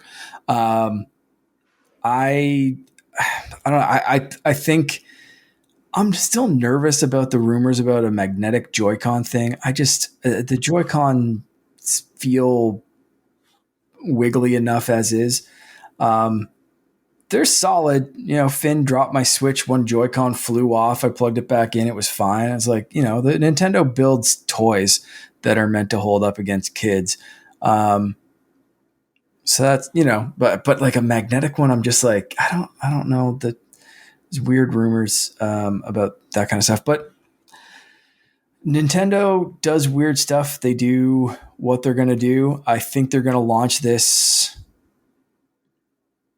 Yeah, probably about $100 more than what a Switch is right now. So what's that even cost? If it's a base model, then it's $300. So it'd be $400. The OLED is $350. Oof. Yeah. The Switch Lite is $200. Yeah. It's $500. Fudge. Wow. But I mean, aside from that, I'm not expecting Nintendo to compete on power. We did see, so I did find that thing that I was talking about before we started recording, which is in a recent interview with IGN at Gamescom, Yuji Horii has confirmed that Dragon Quest XII will be launching on Nintendo's next console. So first, one of the first confirmed games for the Super Switch. And like Amazon Games has said, we're definitely going to be putting some stuff on this.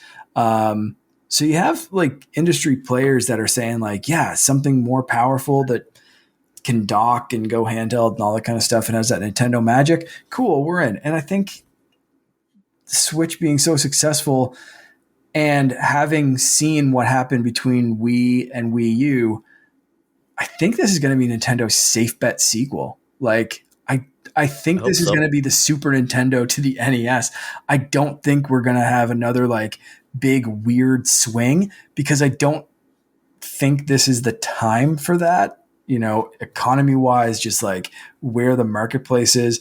I think Nintendo just has to like, they'll still have some weird Nintendo magic and stuff in there, but like for the most part, I think this is just going to be a more powerful Switch with a little bit of like, hey, it's been friggin' 8 years since we launched. Here's some magnets for the Joy-Con. Here's something that works better. Here's some Hall sticks or whatever. Like, hopefully we'll have those little bits of like niceties in there that'll keep things from breaking and just show that they learned some lessons along the way. But like, I think there's going to be a safe bet. But it's also got to be able to run Call of Duty per that agreement Microsoft. That's true. Yeah. So Yeah. Well, thank God they're still making Call of Duty games on PS4 and Xbox One. Yeah. That helps them quite a bit. Okay, price. Mark, you have not told me prices on any of these systems. Did you say a price on the PS5 Pro? Yeah, you did. Yeah. Yeah. Okay. 600 or whatever, 600. 700. Holy crap. Okay. Xbox, their device. An Xbox price for a handheld, I think you're going to be pushing the same kind of thing for a handheld. If it's going to compete with a ROG Ally, like you're going to be looking at like $600-700 easy. If they throw the Surface name on it and it's like a premium kind of product, I think I would not be surprised if it came with a dock for $800. Yeah. It's going to be like metal. It's going to be like beautiful black, not stainless steel. Yeah. I love that. But I think it's going to be a versatile product to ask for that kind of money. But I think like the dock one, I would not be surprised if you're pushing damn near close to $1,000, especially Canadian prices. Like I think we'll be looking at 4 figures. And for Switch, I think you're going to be in that, what are we saying, like $400 range. I think that's fair. Yeah. Okay. Yeah. Very good. Okay, I'll wrap it up. PS5 Pro, digital only, $600 with the option to add a disk drive. I don't think they're going to launch a disk model because I don't think they want anybody to be like, holy shit, I'm having a heart attack when they look at that price. I think it'll be like my 700 was available. The disk drive version. Oh, okay, got it. To clarify that one. Yeah. Because I think the disk drive, you can get it for like $79 right now with the standard PS5 Slim, all those things. Yeah. So I think it's going to be like $600. We're not even going to mention $599 because we don't want to bring back the ghosts of what is it?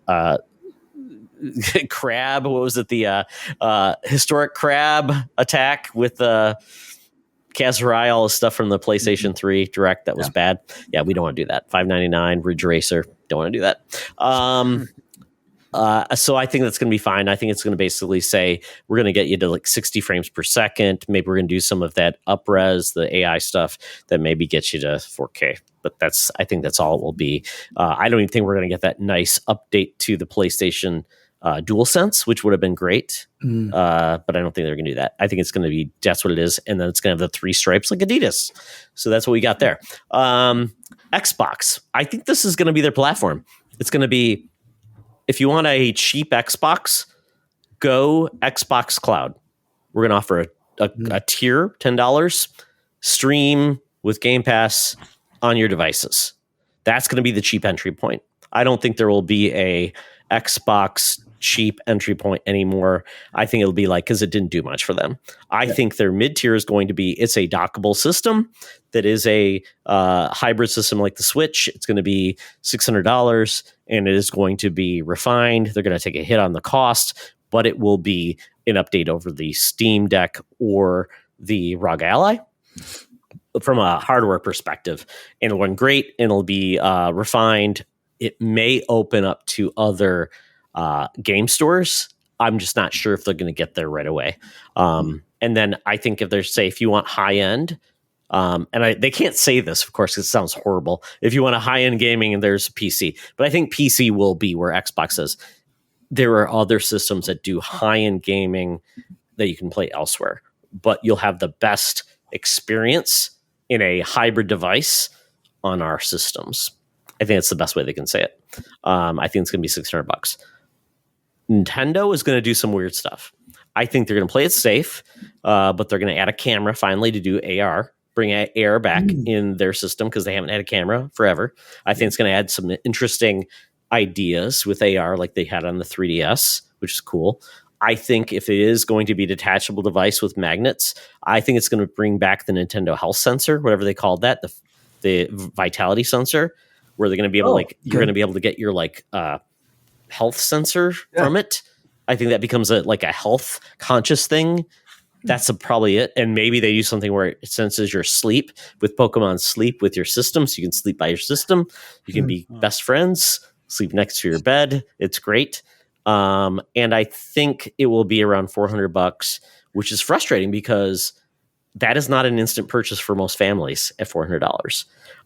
That is not something where you buy two of them to get into systems. So, I mean, that becomes a hard bet. And I think they will change the Joy-Cons based on their feedback to maybe Hall sensors sticks because they got the Joy-Con drift, which cost them a lot of money. They fixed that. And I think they will try to figure out a way to make NSO a bigger expense but add more value. So I think that'll be something to discuss at launch with potentially finally addressing GameCube games, Virtual Boy, and the Pokemon family of games, which seem to be an opportunity. So Did you say Virtual Boy? Yeah. For NSO. Dude, they want to bury that thing so hard. Come on. How many systems do they have left they can add in, Mark? Jules Watcham approached Nintendo to say, I want to port these games over. I will do the work, add it to the 3DS. It's got 3D built in. Let me just make these retro classic remake things. And they were like, that doesn't exist. Please stop talking. Like, it just you. No. GameCube, yes. Pokemon Mark games, doesn't understand business the way I do. Nintendo, yeah. I mean, anything to get more money out of your pockets. They can make a Virtual Boy tier, Mark, and add an extra $15 a month. Come on. I could. There's also only 10 games available for Virtual Boy, so I don't know if anyone's going to pay for that as a bonus thing. And several of them are borderline not playable unless you have 3D. True. I get it. Oh, well. That's where I land. We'll see what happens. Check in whatever amount of time this all comes together, but it's going to be very exciting the next couple of years. So that is it for our show, folks. If we're wrong, let us know. If you agree, also let us know. But with that, Bacon, thank you for joining us tonight, man. It's been a pleasure. Absolutely. Where can people find you? Oh, you can find me on Twitter or X at XBaconGaming. You can find me on Steam and Xbox at XBaconGaming as well. And every Thursday night, I get together with some of my besties in the world, and we do a little show called the Nerd Chat and Xbox Podcast, where we talk about all things gaming, food, and the good old days. We're probably going to change our names to the Nerd Chat, a PC podcast, because we are all. I did not set out to get all those guys on PC, but they just kind of did. And they're all very happy they did. So if you guys got time to stop by and check us out, we all work in the same circle. So I'm sure everyone that watches this show watches our show. So because of Discord friends and stuff like that. But again, thanks for having me. I'm glad I was able to finally get on over here. And so we'll work on getting Chance over here and hanging out with you gentlemen as well. Absolutely. That brings me back to Mark. Before I ask you where you've been, what is your best favorite Canadian food you ate this week? A Mars bar. Maple syrup. Mars bar? Yeah. Is that different than like a... Do you guys have Mars bars down there? I was told you didn't have Mars bars in the States. I haven't seen one in like 20 years, but I'm pretty sure. I don't know. Explain a Mars bar to us, Mark. It's like nougat. I don't even know. Like a Milky Way. Yeah, it's like a Milky Way. Yeah. Oh, okay. So Yeah, we kinda similar. got rid of Mars Version. bar. Yeah, kind of similar. Okay. I think it might be identical to a Milky Way. I don't know. I really don't know. I've never compared the two. Anyway, I was told Mars bars are exclusive to Canada, so I'll say that because I didn't have any ketchup chips or Canadian bacon. I didn't Or have Swiss chalet. Oh, I did have Swiss chalet this week. Yes, Oh, I'll say my Swiss goodness. chalet. It was great. My goodness. It's Swiss chalet's got to be like our Boston market is the only thing I can think of. Just like a good like rotisserie chicken, kind of like Yeah.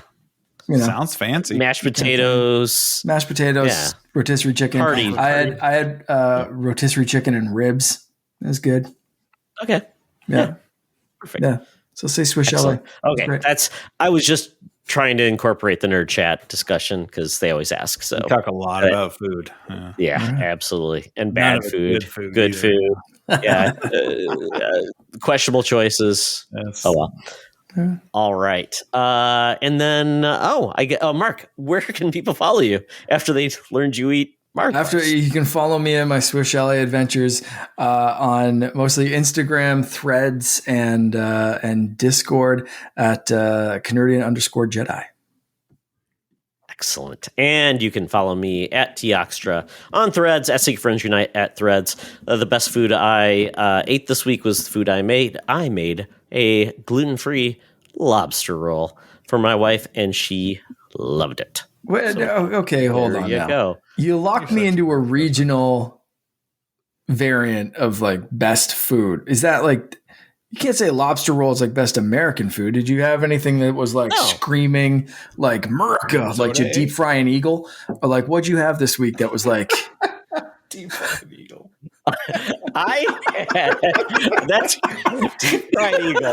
Yes, I was out there, America. I shot an eagle, deep fried it, put on the spittle, and best American food this week. Holy crap! I don't know. I guess it would be my OAP stuffed nachos that I put in the air fryer. There you go. All right, that's more like it. Oh, that's pretty funny. Bacon. Anything you want to talk about? You ate really quick before we leave. Well, my wife smoked up some ribs today on the Traeger. There you go. Started at like 2:00 and ate them just before I came up here on the show. So she's actually getting pretty darn good at that, and had a little corn on the cob that we also cooked up in the Traeger. Because if you're not cooking all your meats on a Traeger, you're doing it wrong. Beauty. Absolutely. Very, very good, gents. Well, everyone have a good night. Thank you for following us in this discussion about gaming that went everywhere, but really what we covered on the topic, who knows, but we had a good time doing it. So as always, it's always better to game together. This podcast is part of the Secret Friends Unite podcasting network, available on Apple Podcasts, Spotify, and podcast services around the galaxy, as well as video on our YouTube channel. You can support Secret Friends Unite by becoming a Patreon member, get bonus programs and more over at patreon.com/secretfriendsunite. Join our Discord community for even more discussions on all things geek. For all the latest updates on Secret Friends Unite, make sure to follow us on Threads at secret.friends.unite and visit secretfriendsunite.com. Find our merchandise at TeePublic and Redbubble. Thanks for listening, and may the Force live long and prosper.